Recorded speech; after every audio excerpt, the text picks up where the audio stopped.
دا کار یوازې د زاید خبره نه ده، په دې باندې ور ټول سر خلاص کوي.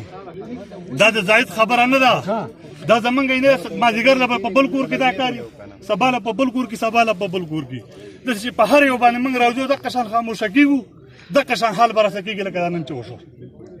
دا نش قدم وسم شته کوي کوشتم نه کو قسم په خدای دغه شان به قتلېږي د چرګانو په شان څوک به هم تپوس نه کوي که سر ماښام به سدا لوبې کېږي. داسې کب زموږ سره جوړ شوی دی. زه بچی لېږم مزدورۍ له کراچۍ له ماله به لاس راځي، زه به لړکانې ته لېږم ماله به لاس راځي، زه به پنډۍ ته لېږم ماله به لاس راځي. په ټوله دنیا کې دا قانون نشته. تاسو د بارګردیلو د دنیا تاسو ګورئ په کوم ځای کې ماورای عدالت قتل نه کېږي. صحیح ده کو په ده باندې هر یو پایار و عدالت وکړه، عدالت ته یې پیش کړی وی، 10 کاله سزا دې ورکړې وې، 20 کاله سزا دې له ورکړې وې، سر یې له چرچور کړی دی.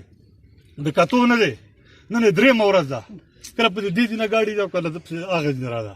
هېڅ څوک د دې دا درسۍ وال نشته، دته به اوس څه میلاوېږي؟ هېڅ څه مته نه میلاوېږي. خپل ژوند وخوار زارې کو. نو تاسو ټول ته دا وګوره، دا موقعین دي، دا بار بار نه راځي، دا مه ووایي. داسې موږ ډېر مړي ښخ کړلو په دې علاقه کې، ډېر د خدای تعالی مړي موږ ښخ کړلو.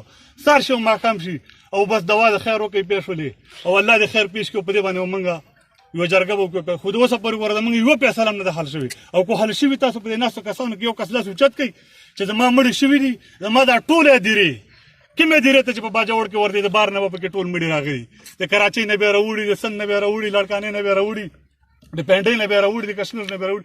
دا څومره مړي چې پراته دي دا ټول د بار هدیرې دي، د بار نه دا مړي موږ را داخلي دي. او دلته خو چې را باندې کوم قیامت دی خو تاسو ته پته چې سره باندې تېر شو سره باندې تېرېږي، هغه خو تاسو په خپلو سترګو ولیدل.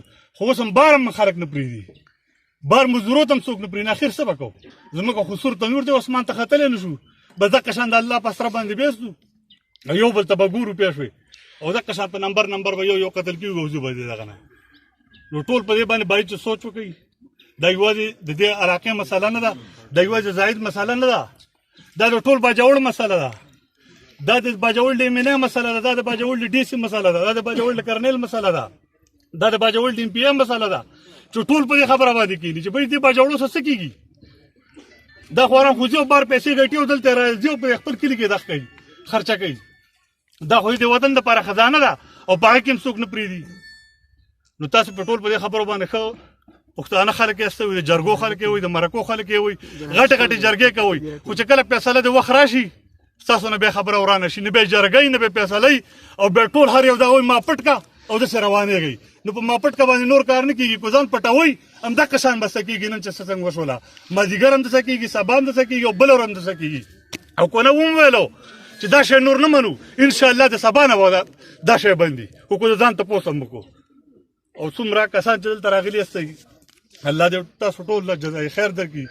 الله په یو قدم باندې نیکي مه په بل قدم ده الله درجات درکړي. په خپله باندې بیمار یم، خبرې مې نه شوې تخ کولی ډېرې، خو تاسو ته مې دغه مطالبه ده چې بهي باید چې نور په دې شي باندې موږ سوچ وکړو. ګوره نور هسې په اوږدو کې وخت تېر نه کړو.